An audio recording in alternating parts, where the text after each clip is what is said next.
Start with the core question: what if your life wasn't a matter of chance, but of choice?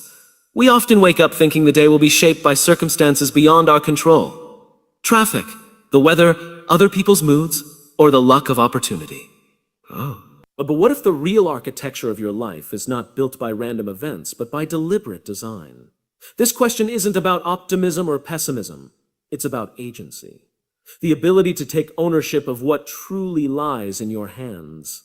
Every decision you make, no matter how small, is like a brushstroke on the canvas of your life. And yet, most of us hand over the brush without realizing it. We let other people's opinions decide our direction. We let old habits dictate our behavior. We let fear edit our dreams before we've even written them down. If you've ever wondered why your life feels stuck in patterns, it's often because you've unknowingly surrendered the pen to someone. Or something else. Now, consider this. The gap between where you are and where you want to be isn't just about resources, connections, or luck. It's about what you choose to control. We can't command every circumstance, but we can command our responses. We can't schedule every opportunity, but we can prepare so relentlessly that when opportunity arrives, it can't ignore us. Life isn't waiting for you to have everything figured out. It's waiting for you to take charge of the few levers that move everything else. When we ask, what if my life was by choice? We're not pretending that hardship disappears. Adversity is non-negotiable. But control is not about erasing struggle. It's about deciding how you will meet it. It's the difference between reacting like a victim and responding like a leader. Between letting the storm toss you anywhere, pleases, and learning how to set your own sail in the wind. The truth is, the most successful people are not the ones who had it easy. They are the ones who made deliberate choices under difficult conditions. They didn't control the market, the economy, or the seasons of life. They controlled their focus. They controlled their effort. They controlled their standards. In short, they controlled the controllables. And that made the uncontrollable less intimidating. What's striking is how much of our dissatisfaction comes from obsessing over what's outside our influence. We lose hours of energy to the behavior of others.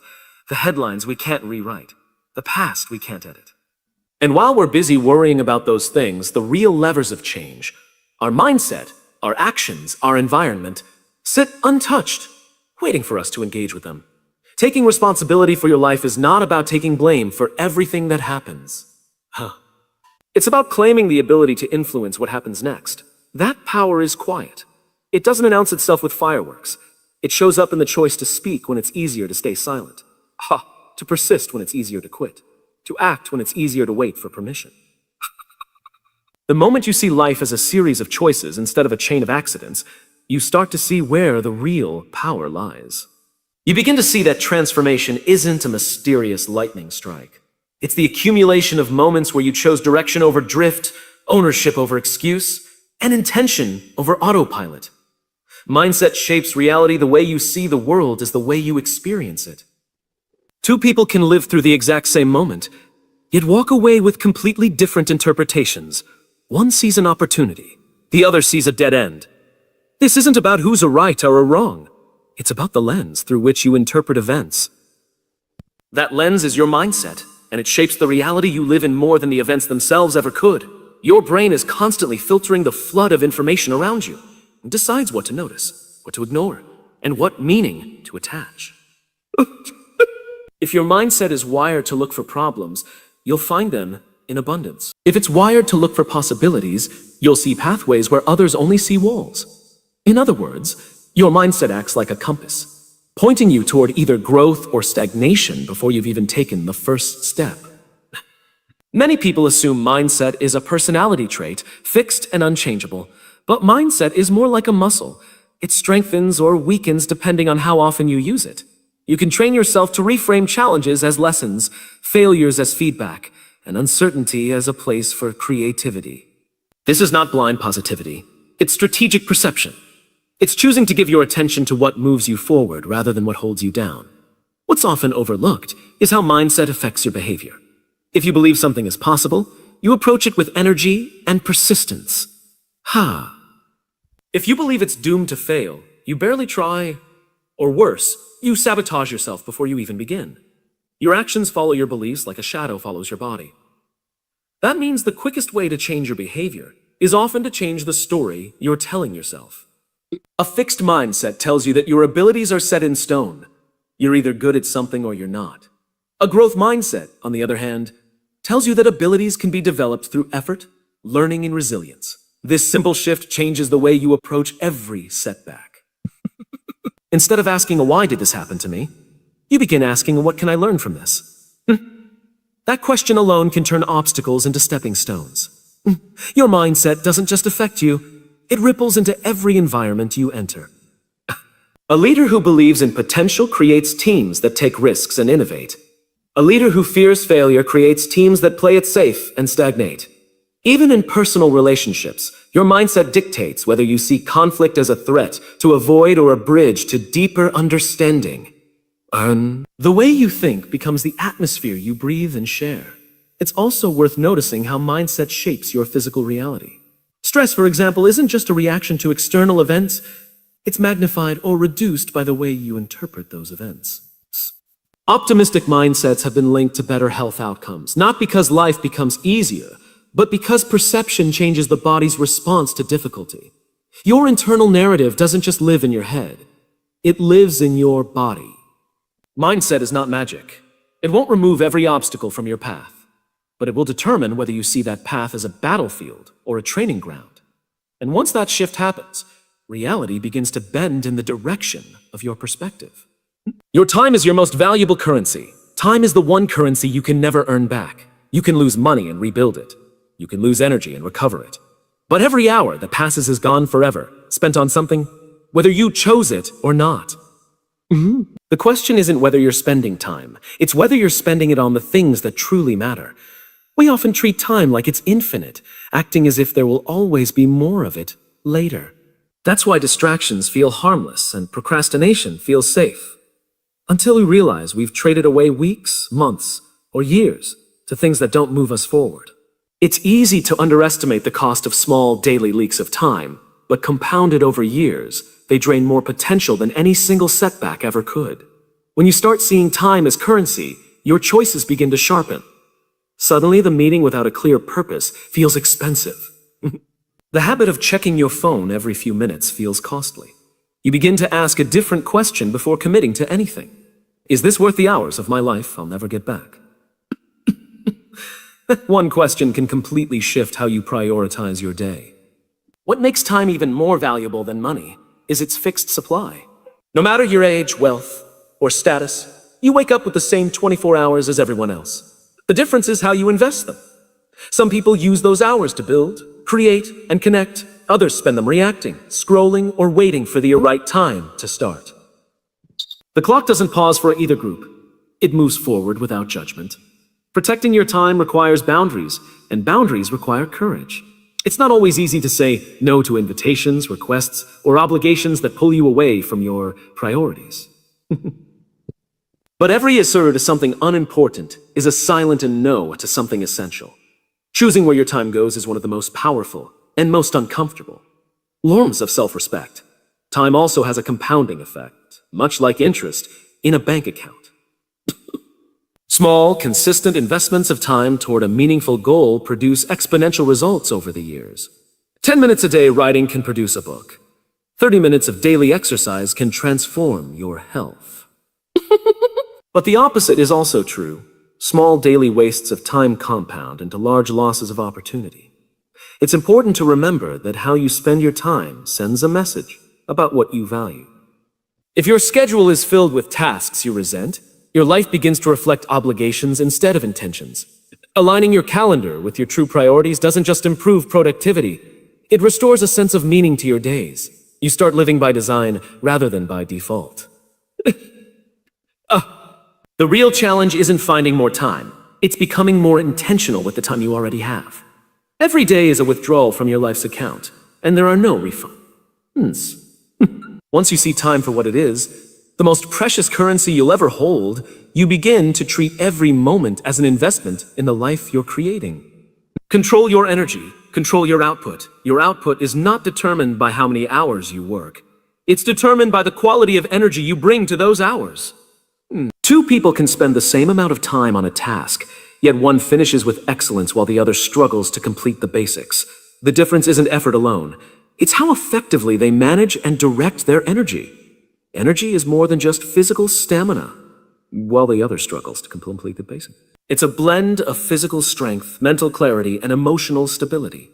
Neglect any one of these areas and your overall capacity drops. You might have the time to work, but without the energy to focus, your productivity collapses. This is why some days feel long and exhausting while others fly by in a state of flow. Physical energy is the foundation. The way you sleep, move, and fuel your body directly affects your ability to perform. Skipping rest and nutrition may seem harmless in the short term, but over time, it quietly drains the reserves you rely on to make decisions, solve problems, and create solutions. Treating your body as an afterthought is like expecting a car to run without ever refueling or servicing it. Mental energy determines the sharpness of your thinking.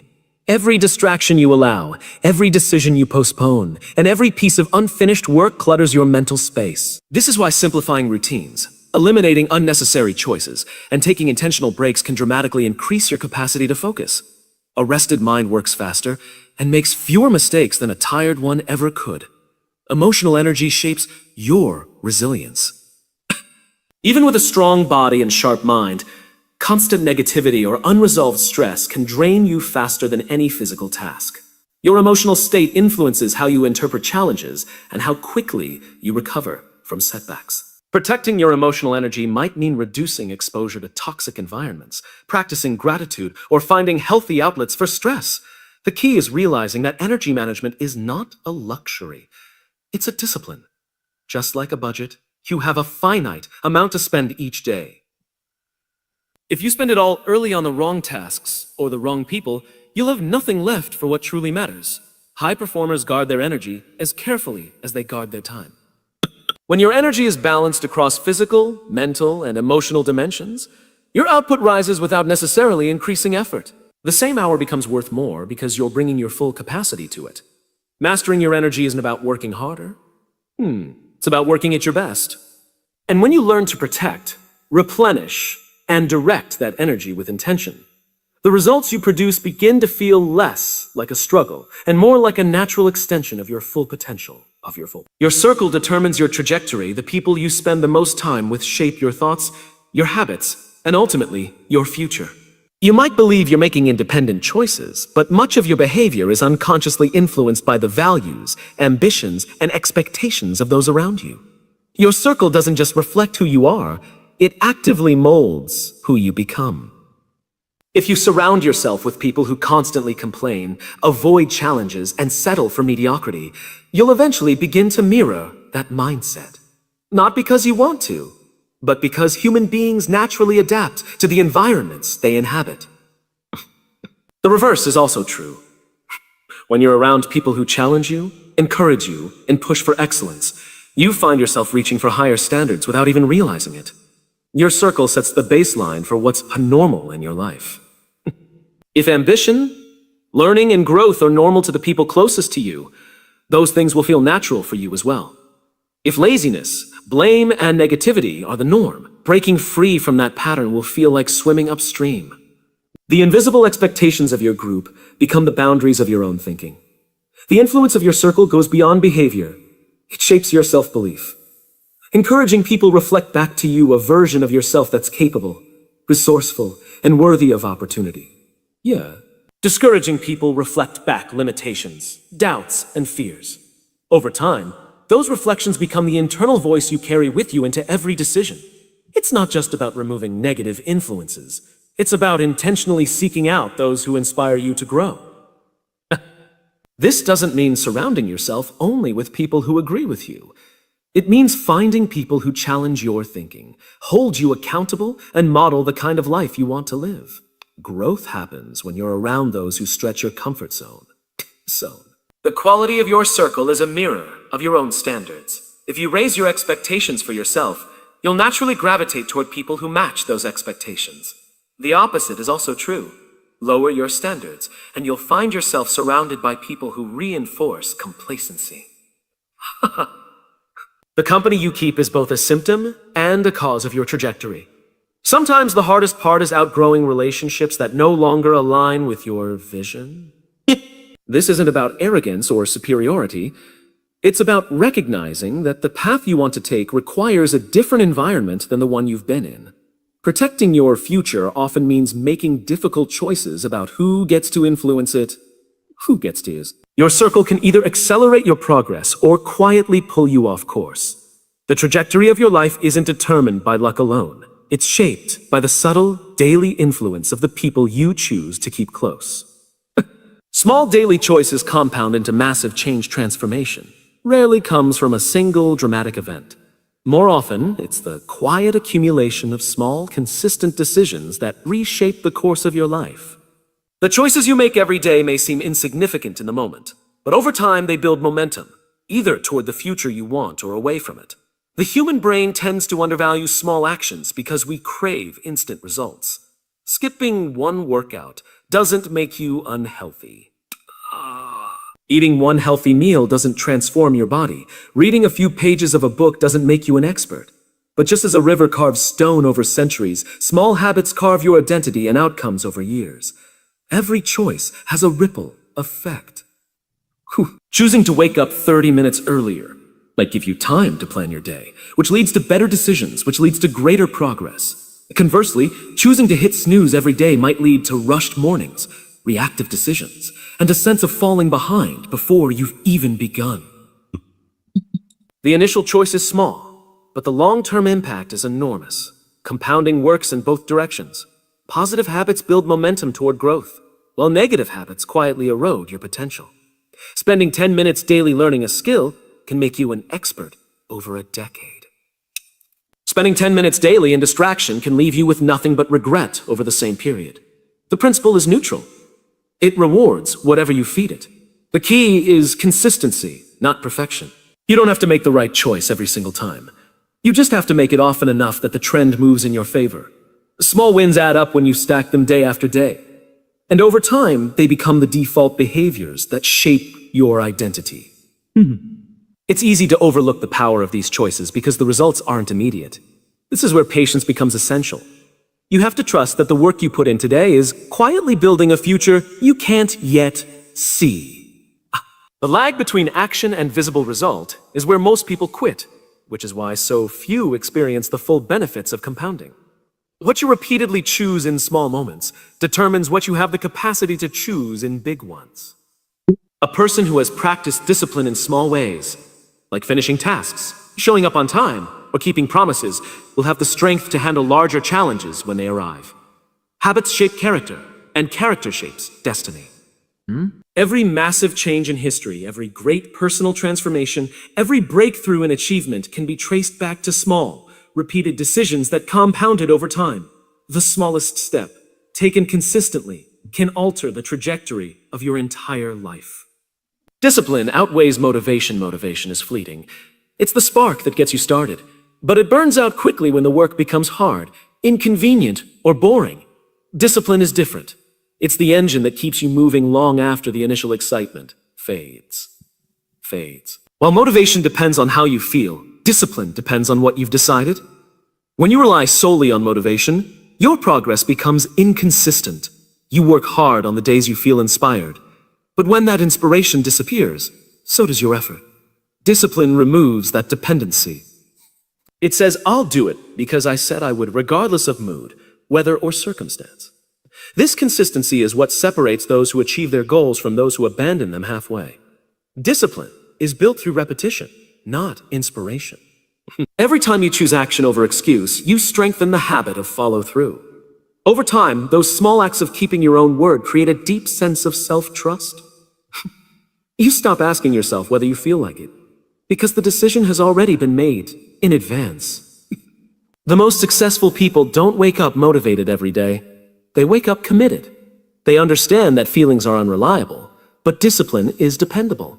By showing up consistently, even when conditions aren't perfect, they create the momentum that motivation alone could never sustain. Discipline also frees you from the emotional roller coaster of waiting for the right time. There will always be reasons to delay, fatigue, distractions, doubts, but discipline teaches you to act in spite of them. The habit of doing the work, regardless of the circumstances, creates progress that compounds over time. The irony is that discipline often creates more motivation. When you see the results of consistent effort, stronger skills, better health, deeper focus, you feel more inspired to keep going. But the cycle only works if you're willing to start without waiting for that inspiration in the first place. Building discipline is uncomfortable at first because it requires you to confront your own resistance. It demands that you act when your mind is searching for reasons not to. But each time you push through that resistance, you reinforce the identity of someone who follows through. Motivation is a feeling. Discipline is a choice.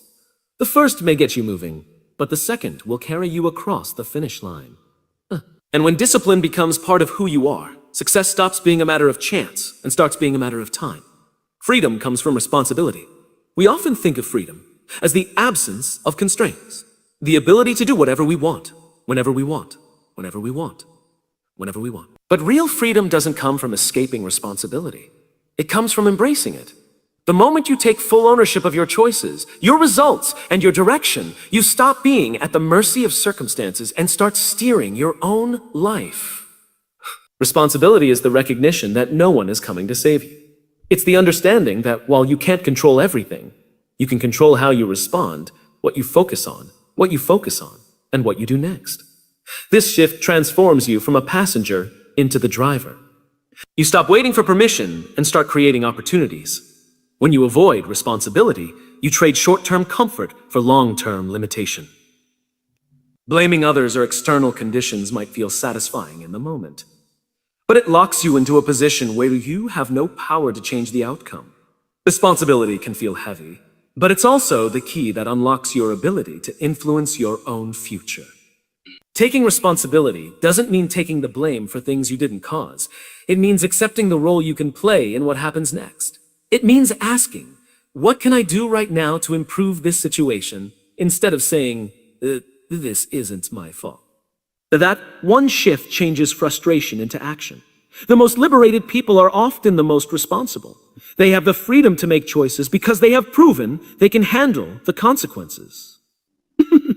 They understand that freedom without responsibility leads to chaos, but responsibility without freedom leads to resentment. The balance comes when you choose responsibility willingly, knowing it's the price of autonomy. Responsibility also builds trust, both in yourself and from others. When people see that you own your actions and follow through on your commitments, they give you more space, more opportunities, and more freedom to operate. Self-trust works the same way. The more you prove to yourself that you can handle challenges, the more confident you become in your ability to navigate the unknown. It's tempting to believe that freedom is given, but in reality, it's earned. Every time you take responsibility for your time, your energy, and your results, you increase your ability to live on your own terms. You become less dependent on luck and more reliant on your own capacity to adapt and lead. Freedom isn't the absence of responsibility, it's the reward for it. When you take ownership of your life, you give yourself the authority to design it, shape it, and protect it.